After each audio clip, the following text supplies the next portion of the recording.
Hi, and welcome back to the number one podcast in the sport where we don't know whether we're going to let the YouTubers in or keep them out.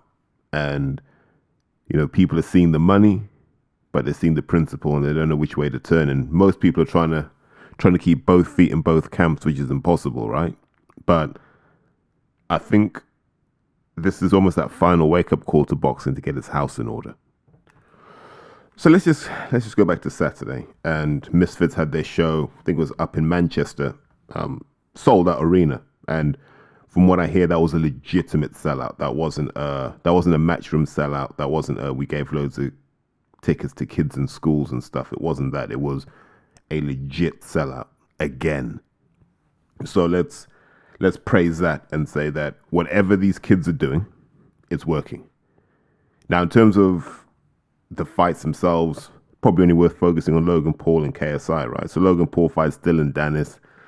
Danis had a look at Logan Paul, realized he's a lot bigger in real life than he looks on TV, and just didn't know what to do in a full arena where the crowd were baying. And he folded under pressure. Fight was horrible. The ending was embarrassing, I'd say. But I say embarrassing with my old man hat on, right? I can imagine if you're young, you're getting hyped about that. Just a bit of mayhem, a bit of chaos. That's what you've paid your money for. And they delivered that. And then we had KSI versus Tommy Fury. Now, for the record, let me be honest. When KSI steps out of a lime green Ferrari with the light details on it, and Giggs is singing the unofficial national anthem as he's walking down the ring, and you're watching that entrance and you're saying, that's top tier. That's in that kind of Kell Brook, all of the lights level. And this is a YouTuber. So my question always goes back to this. Even if you ignore the in-ring product, everything else Misfits does is light years ahead of what we're used to in boxing.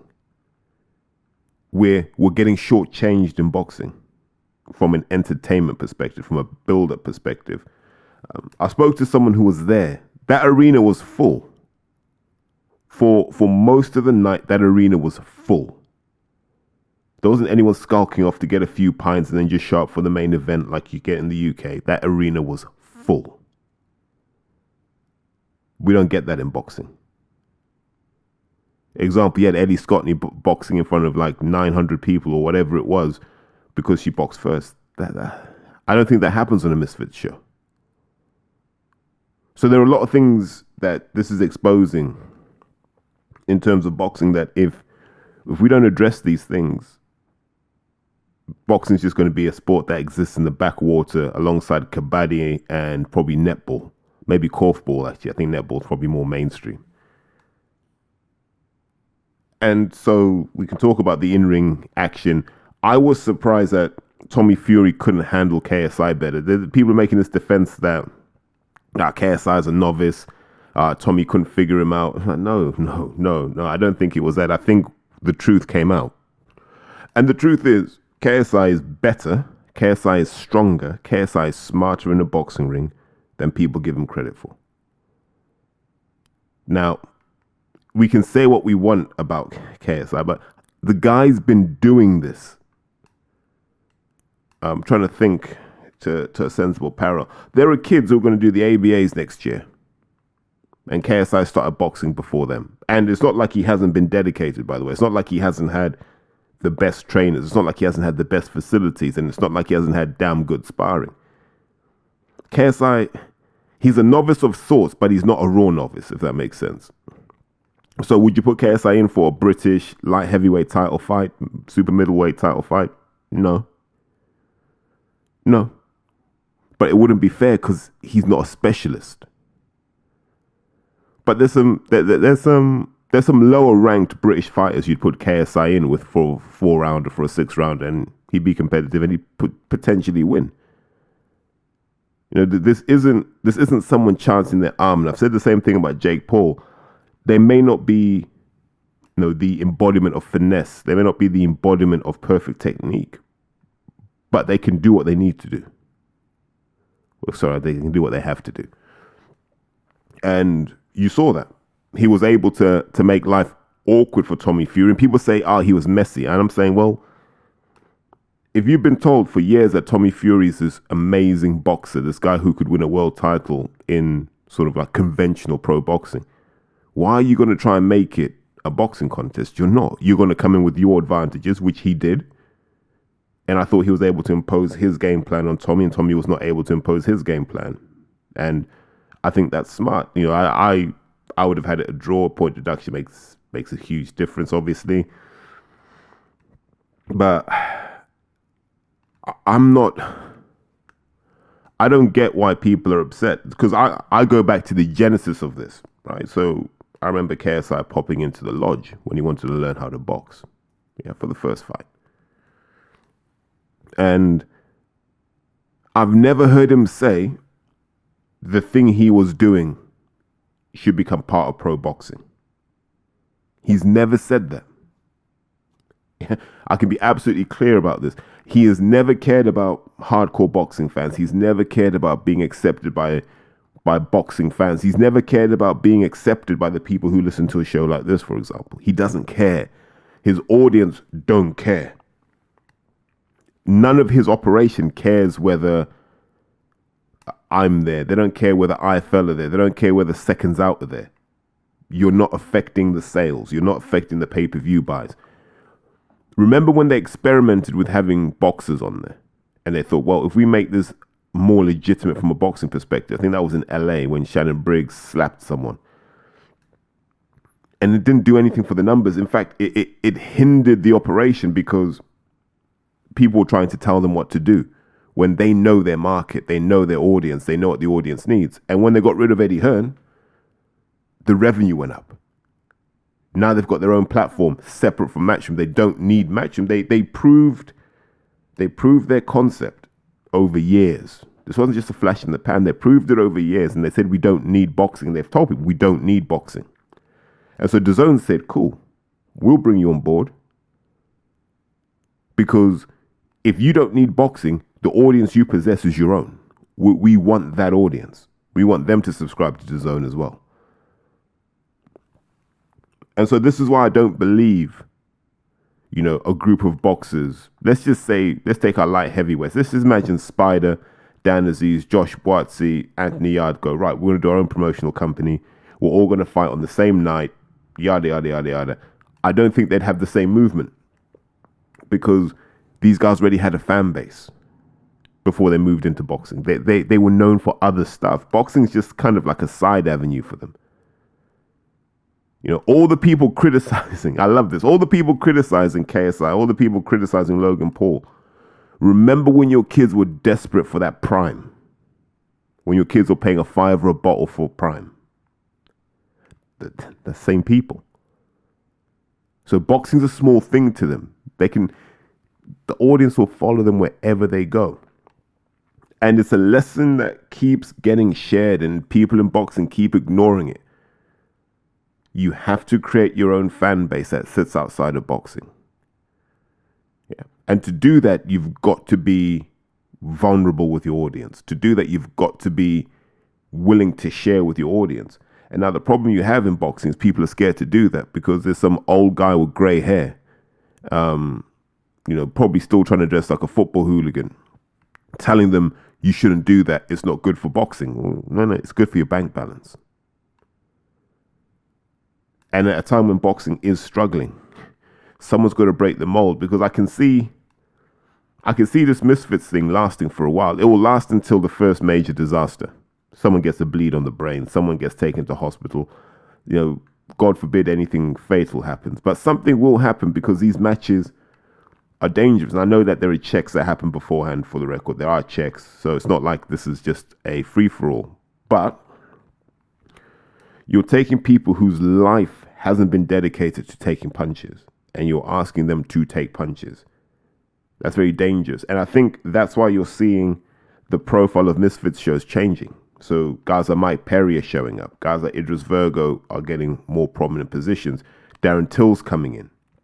You're now bringing in guys who you hope have some kind of physical resilience to combat, because that de-risks the operation without actually holding it back.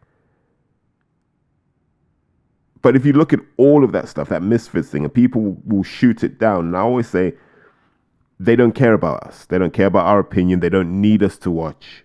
They don't need us to have an opinion on anything to do with Misfits. Misfits is a viable business without the boxing audience. And they've held that firm line from the start. And if you notice, boxing has gone to them. Boxing Social, when they were in LA, went to them. That's where you had those crazy Bazinga numbers, which didn't add up. Yeah? Boxing went to them. Eddie Hearn went to them. Saturday night, TalkSport went to them and asked, can we broadcast this? I don't believe anyone on the TalkSport audience wanted that. No one said, oh, man, can you go and capture the KSI versus Tommy Fury fight? No one did, because the TalkSport audience is normally, like, if you look at the demographic they go after, it's middle-aged men aged like 35 plus. That's not the demographic for KSI versus Tommy Fury. So you almost wonder, why are you doing it?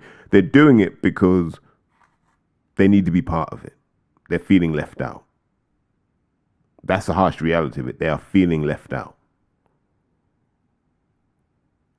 So you look at who was there. Paul Smith was there. And I think Paul Smith had the most balanced view of this.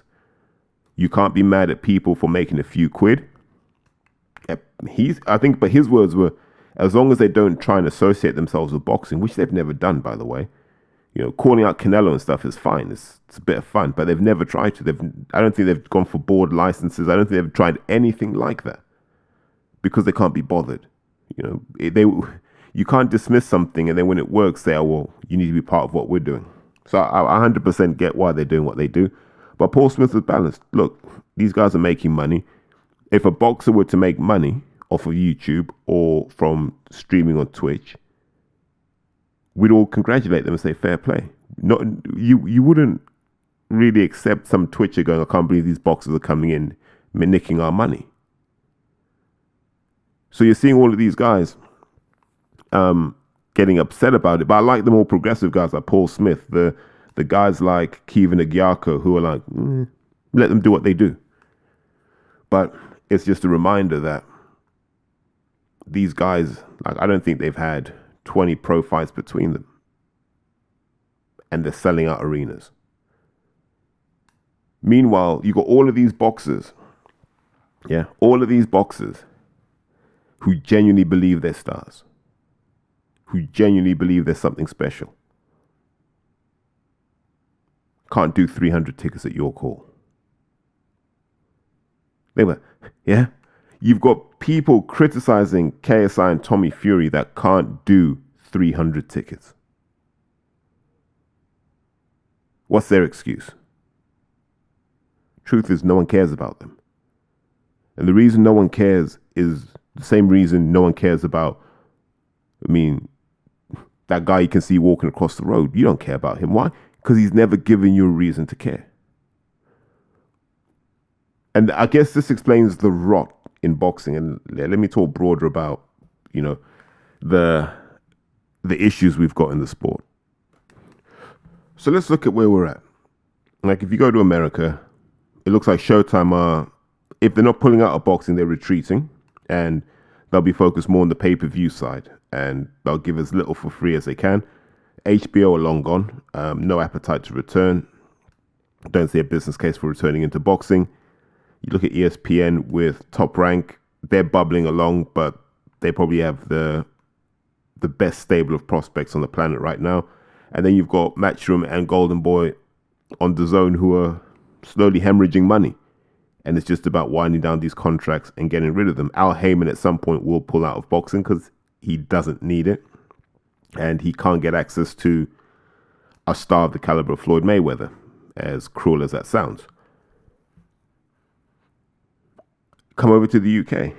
And let's be savagely honest. Sky's an absolute mess. Example. Aziz Boatsi fight week. It's Tuesday morning. I haven't heard much from Ben Shalom. Right? It's been, like, I saw Dan Aziz at Highbury, not Highbury, the Emirates. Why did I say Highbury? Jesus. I saw Dan at the Arsenal game. Sky were at the Arsenal game. Why wouldn't you get Dan on the pitch? He's fighting on your channel. You know, it's like the left hand doesn't know what the right hand's doing at that organization. I look at some of the matchmaking, the decisions. You know, we now need to go and revisit that Fraser Clark versus Fabio Wardley situation, because from what I heard, that fight had been agreed and that was going to happen until Ben said no.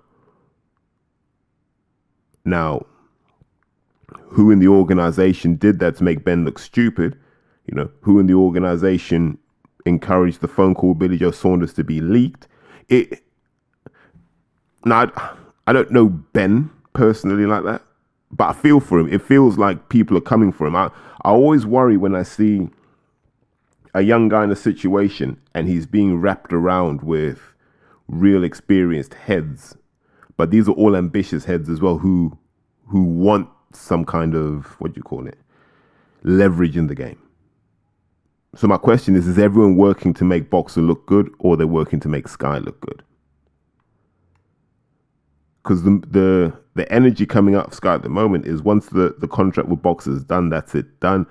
Sky don't want to spend money on boxing. They don't see the value at the moment. We may end up with just York Hall fights and Merthyr Tydfil Leisure Centre fights again. I think we're going back to those sorts of dark ages, unless they can get Hearn back on board, which you imagine that's how it's going to end. I just have a feeling that the DAZN thing it's not going to work out for Matchroom. Boxer's not going to work out for Sky, and everyone's just going to go, right, let's go back to what we know. And so what's the root of that? The real question is, what is the root of all of this in the UK? And the answer is very simple. When Eddie had that exclusive deal with Sky, what Sky knew was Eddie wouldn't make these decisions himself. His old man was there. So you always knew that the profitability of a show, the profitability of a fighter would be considered. You didn't have to second guess what the Hearns would do. So if they told you, look, you need to pay Anthony Joshua this much, because once we get him, here's all the money we think we can make. And, you know, Hearn Sr. knows enough people at Sky and has proven himself enough times that they said, okay, cool. So Eddie's never been a guy to overpromise and underdeliver.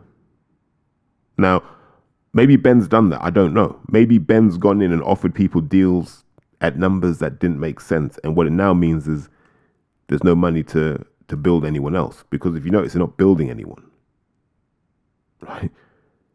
2023, the bets that Sky made were Okoli, because they prized him out of that contract. Boatsy prized him out of his contract. Dan Aziz, who they've pushed, France, Italy, Caroline Dubois, Adam Azim, right? So there was a real leaning towards, right, let's just sort of pal up with the McGuigans, try and pal up with Ben Davison if we can. They were really going to be the Sky Sports promoters of trainers of choice. It hasn't quite worked out that way because it's a bit more fractured than people thought. So that was like, these were the bets. So Okoli's lost. One of Aziz or Boatsi's going to lose on Saturday, sadly. Whoever wins that fights for a world title, so there's upside there. Adam Azim seems to be getting injured at a young age, which is always a red flag to me.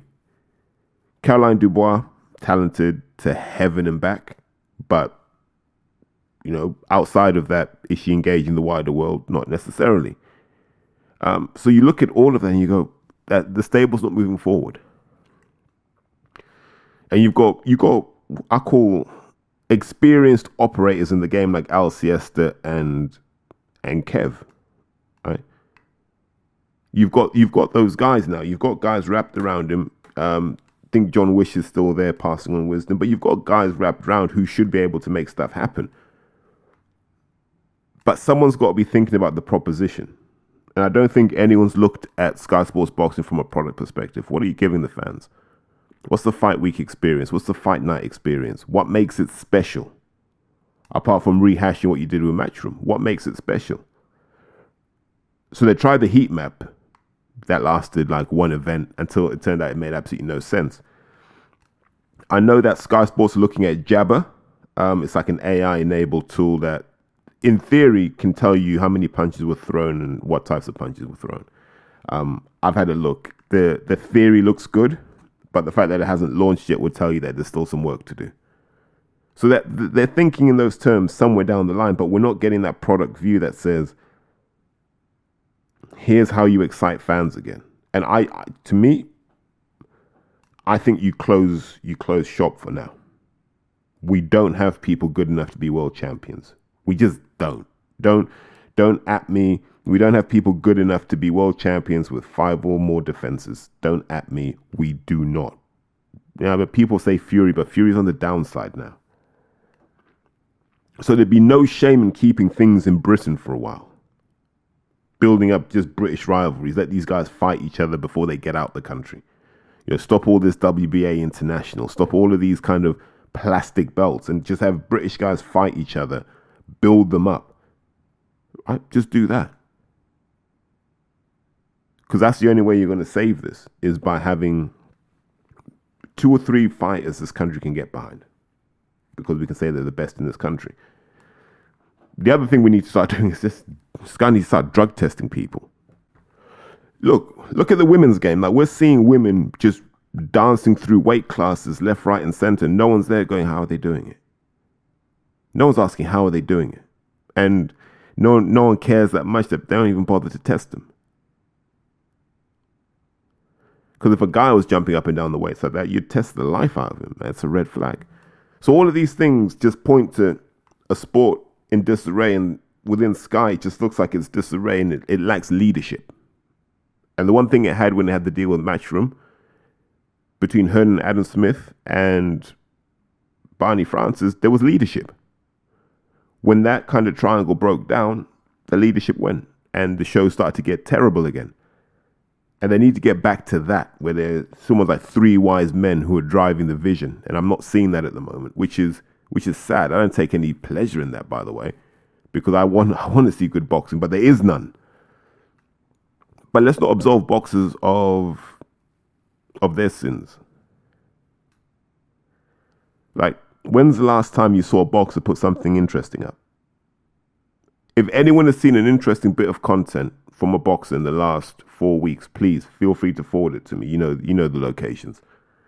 Because I haven't. I stand on record as saying, for me, the most compelling British boxer right now is David Adelaide, because he's one of the few people who says stuff you want to hear. He's got that energy where you're like, I want to know what this guy does next. And that's what we don't have. We don't have enough of that. We've got all these guys who are media trained, and it's like, don't say anything. Don't say anything that's going to cause controversy. We don't want people complaining to Sky. We don't want people complaining to TNT. Yes, you do. Their marketing department want that too. They want something to happen. They want people to say to TNT, what are you going to do about this guy? And they'll just say, he's a boxer. What do you expect? It's fight week. Look at John Fury.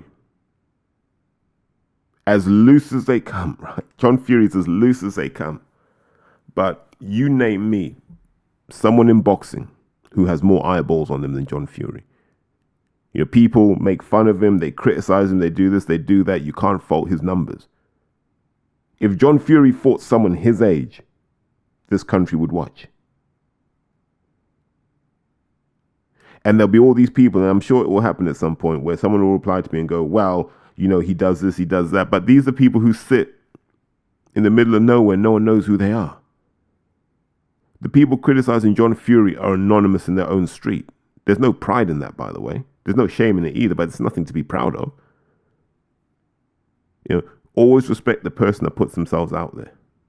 Good, bad, indifferent doesn't matter. If they're prepared to take the criticism that comes with being out there, you got to respect that. And we don't have enough of that in boxing. Like, O'Hara Davis tried it. Look what happened. Initially, Anthony Yard and Tunde tried it. Look what happened. And they said, nah, we're not doing this anymore. So I always wonder, is it that the boxers don't want to do it, or are boxing fans just that toxic? I think boxing fans are generally pretty toxic. Yeah, I think they're pretty toxic and will look for any reason to shoot someone down. If Anthony Joshua fed the homeless, he'd be criticised for it. If Anthony Joshua didn't feed the homeless, he'd be criticised for it. If Anthony Joshua saved someone's life in Watford city centre, town centre, someone would find a reason to criticise him. Yeah. So actually, after all of that, let's look at it. Boxing fans love to criticise the very people that they follow. They love to criticise other boxing fans. They don't like to pay for events. They don't like to go to shows. They don't even like to socialise with each other. 5 factors. The exact opposite of the proposition KSI brings, where it's friendly and people care about the fighters and they love the fact that these guys are imperfect. It's not partisan. They've come for a good night and a fight and they'll all be friends afterwards. And here we are in the cesspit that is boxing Twitter, or just boxing fandom in general. And we wonder why there's no money in it. So maybe actually the journey starts with boxing fans being better supporters of boxers. I'll leave you on that thought, and I'll say, have a great day, have a great rest of the week. For anyone that is going to Danis versus Josh Boatsy, I'll be there. I think, don't quote me on this, Theobald might be there as well.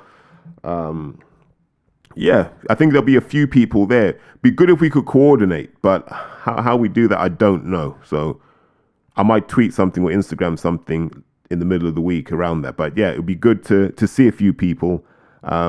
If you feel you're going to the show on your own, you can hit me up on Twitter, Instagram. We'll try and coordinate something. So let me know, okay? And on that note, I will tap out and say take care.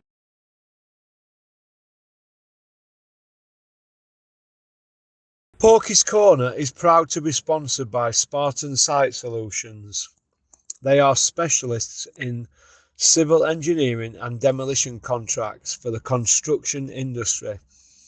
Interested parties should visit their website or contact Porky's Corner for a referral at porkycorner@mail.com.